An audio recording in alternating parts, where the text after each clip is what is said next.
Hello and welcome to the EPRI Current. My name is Samantha Gilman, and I'll be your host for today's episode as we discuss the nuclear industry, the future of the industry, and the workforce needed to support it.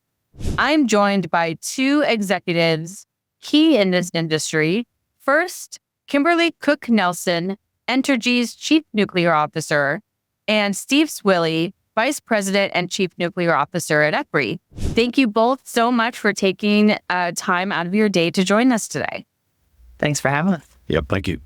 So before we get underway, why don't we quickly have you to introduce yourself and a little bit about what you do at your respective organizations. So Kimberly, why don't you tell us a bit about what you do as a Chief Nuclear Officer at Entergy? Sure. So I'm responsible for 5 reactors at 4 sites across the Southeast, Louisiana, Mississippi, Arkansas, a little bit of Texas is our service territory. And, responsible, should say, for operation of our units while also looking toward the future and strategizing of what might come next in this bright green future that's in front of us. Wonderful. Steve? And my role at EPRI is leading the nuclear R&D to support utilities like Kimberly's, but also to support the entire global membership. So we spend a lot of time gathering that information from our various stakeholders to make sure we're doing the right work to keep the reactors safe and operating efficiently. Great. Now, before we get into talking about the future of the industry and a bit more about nuclear in general, I'd like for our listeners to hear more about why you joined the nuclear industry and came to the jobs that you're now in. Steve, how did you join nuclear? It's actually quite interesting. I came out of high school very interested in math, science. Somebody told me, you ought to study engineering. To be honest, I probably didn't even know what engineering was at that time. But I had an opportunity to work in a paper mill to pay my way through college. For my first 2 summers, I did a lot of exciting things like unloading coal cars, running jackhammers, shoveling, manual labor. My last 2 summers, though, I got assigned to what they called the powerhouse. So they made their own steam, they made their own electricity, burning coal, bark, and liquor from the pulp process. So I just became fascinated with the whole power cycle process. So when I started looking for employment coming out of college, it led me to a utility in Texas, where I ended up going there to work at the Comanche Peak Nuclear Station while it was under construction, and just loved it. I'm the kind of person that likes to touch and feel and understand what I'm working on, and so it's been a great career.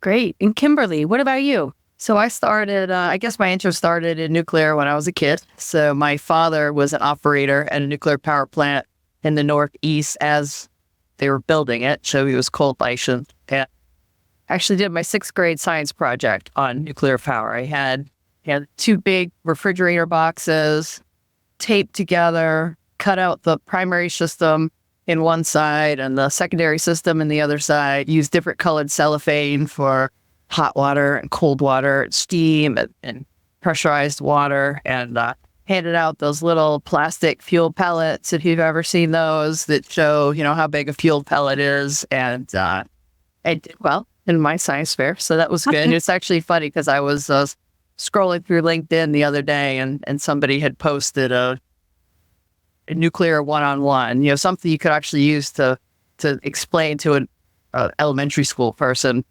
how nuclear makes power. And I saw a picture in there. That's my 6th grade science project right there. So also interested in math and science in college, and came out and got interested in cars for a while, but came back to my roots in nuclear. And here I am 28 years later and still loving it. The new challenge every day, so much opportunity. The people that you get to work with are incredible. I couldn't ask for it. All right, so we got Kimberly starting in 6th grade. We got Steve starting early college, just after college. So speaking of college and early education, so a lot of emphasis is placed on having a college degree these days, but college isn't for everyone.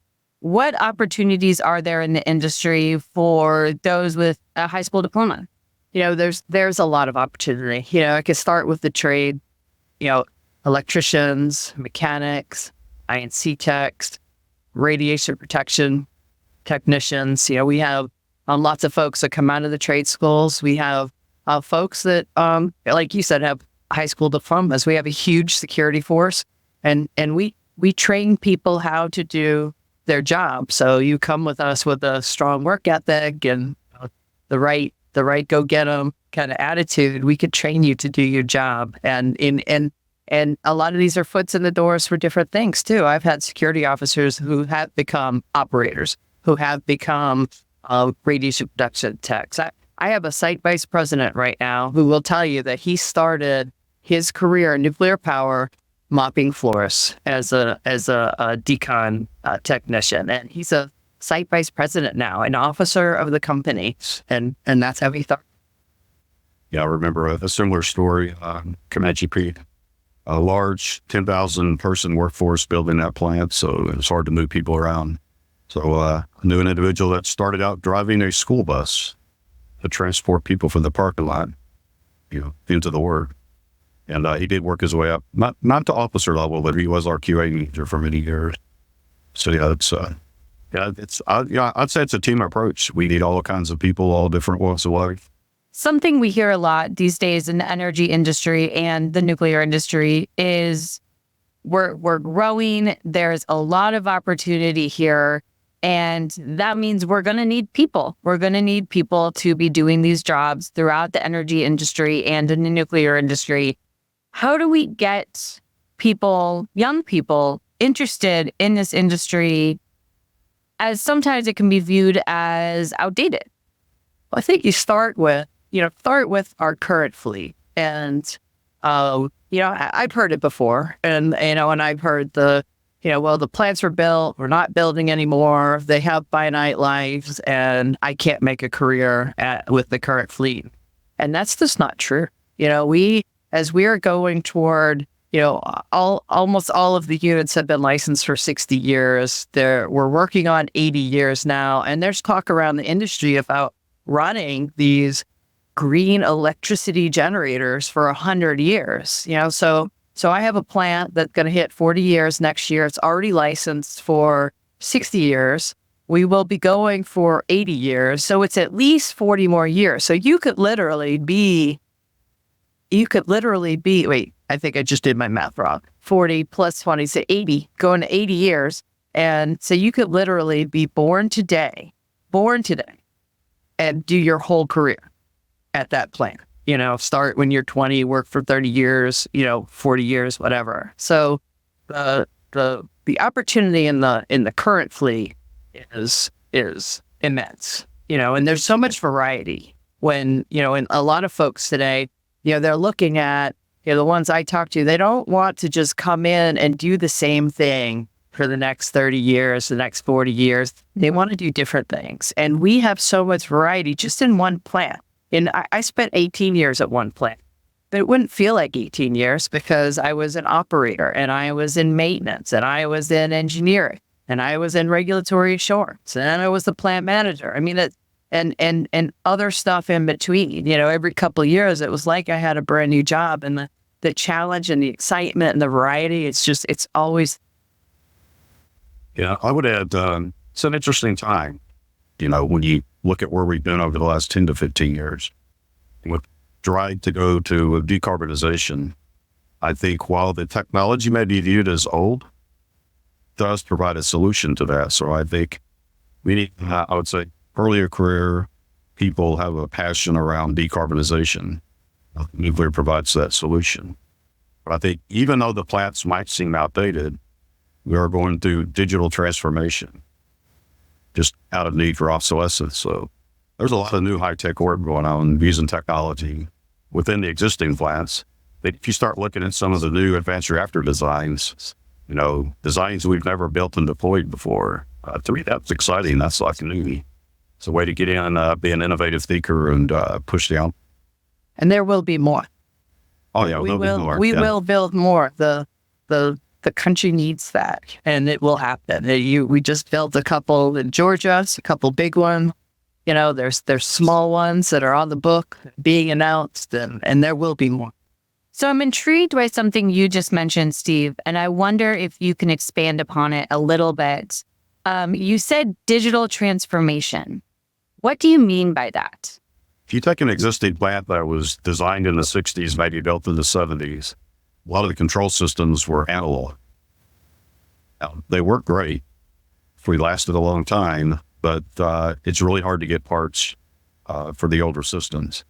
So there's a need to change out those systems and go to digital controls so that you can continue to update and keep the maintenance going and keep them operating.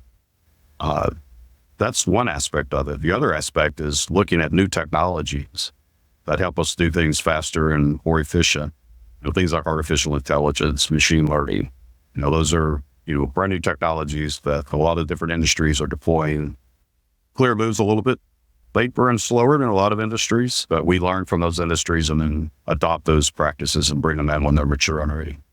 I was just speaking with a colleague of yours at EPRI around using VR, virtual reality, especially in safety training. Is that part of this digital transformation? Oh, yeah. I mean, we're revamping our training program as well, bringing in augmented reality, virtual reality. Well, they learn differently than they did when Kimberly went to university. And we have to adapt to that and meet people where they are. There's a lot of excitement right now towards decarbonization goals and net zero goals for the next 10, 20, 30 years. And it's projected that in the next 25 years, we'll need 300 SMRs built to meet those goals. So, Kimberly, what is Entergy doing to realize that goal? Well, one of the first things is getting out there and telling our story, and making sure folks know and understand what nuclear brings to the table. Our dispatchable 365 days a year, 24/7, day and night ability to produce clean power. And our history shows that, we're reliable, high capacity factors, and we can do the job. And so getting out there and telling our story, with all the great things that are happening is really important, because the public perception, the momentum is growing. The people want nuclear, but we're not fully there yet. So we have to get out there and tell our story. And then working with the teams, because to get this next wave of nuclear power plants going, it's a huge team effort. It's the utilities, with the developers, with the builders, with folks like EPRI, the Institute of Nuclear Power Operations, with the governments, and getting everybody, talking and on board and figuring out the structures of how we're going to do this, because we need it. The demand is high. The demand is incredible, like it's never been before. And figuring out how to, get everybody together to do that is really the big hurdle. And speaking to that demand, I mean, EPRI just came out with a paper not long ago around data centers. We think data centers are going to increase demand by 4 to 9%. That's a lot of new demand that is going to require these renewable generation, clean generation assets. And speaking of EPRI, Steve, what is EPRI doing to support this path to net zero? I've actually been working for the last 10 to 15 years for this moment. So if you go back in our advanced nuclear technology program, we've been trying to de-risk construction and deployment activities. So doing things like taking advanced manufacturing principles, getting them into the construction codes, getting them adopted by the regulators so that they can be deployed. And so we increase our supply chain, reduce the amount of time that it takes to build subcomponents, which in turn should help build new reactors faster. One thing I would say, there is a lot of talk about SMRs, but there's a lot more talk now about larger units. With this demand that you talk about from the data centers, we actually see the need for a lot of electricity. And, Kimberly could probably comment on this, but I'm hearing a lot of utility executives now who were talking SMRs are beginning to talk about gigawatt scale reactors again. I'm hearing the whole spectrum, from the large to the medium to the micros.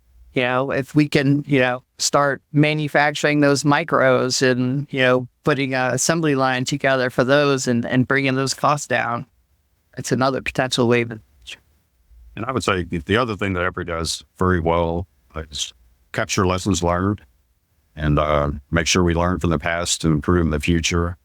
So with our global membership, there's a lot of new nuclear being built around the world. So we're trying to capture those lessons. You mentioned Vogtle 3 and 4. There's a lot of lessons learned from Vogtle 3 and 4 on project execution. And we're trying to make sure we capture those so that the next people to follow along and deploy can, I won't say mistake, but we'll learn from those adventures and maybe do them a little bit faster in the future. That much more efficiency. Yeah. So as we are building these new assets around the world and in the U.S., as we were talking about before, there's going to be a lot of new workforce coming into the nuclear industry. And something the industry is known for is high standards, especially when it comes to safety. So how do you create that culture with this new workforce? So we have tried and true training programs. So we can take most people and bring them in and train them how to be a reactor operator. We can train you how to be a mechanic, a security officer. And we're adjusting those training programs all the time. We talked about virtual reality earlier, and just new and innovative ways to teach folks to ensure proficiency is there. So we could do that. And so the next piece though is how do you have folks want to stay, right? The culture. And, so we have had a big focus on engagement and empowerment. I read something the other day that says you don't hire smart people to come in and then tell them what to do.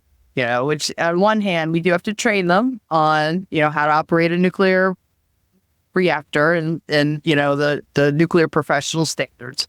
But you don't hire them and tell them what you do. You hire smart people and you have them tell you what to do. And getting those fresh sets of eyes into our organizations are so important.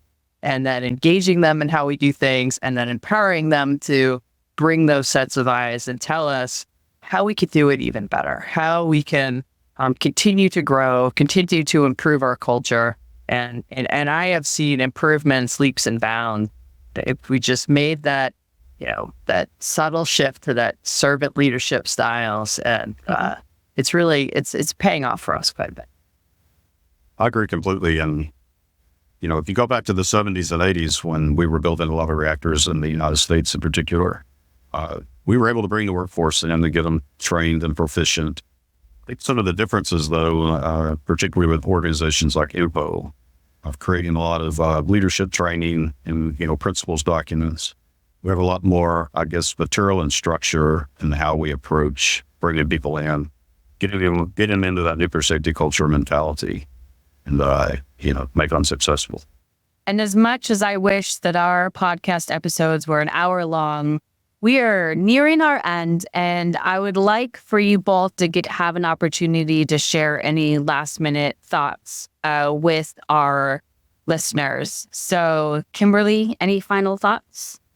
So I guess to leave it is the future of nuclear is bright. The momentum is growing, and we need more and more people to come join our teams because the industry is growing. So I'd encourage everybody to, if you're not familiar with nuclear, go do some research, go look on social media, follow me or Steve on or EPRI on LinkedIn.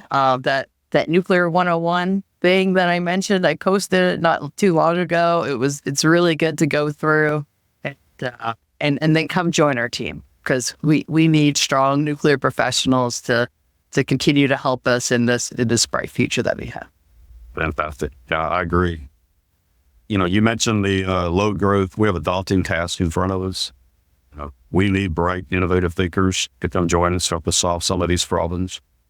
There are a number of resources and websites. So I think we can probably link some to this podcast where you can go find more information if you're interested. There's a couple of great ones out there. But I think my parting comment would be, it's time to get going. Let's get going. And for those of you who have been inspired by this episode, We do have links for you to check out in the podcast description, so please take a look at those.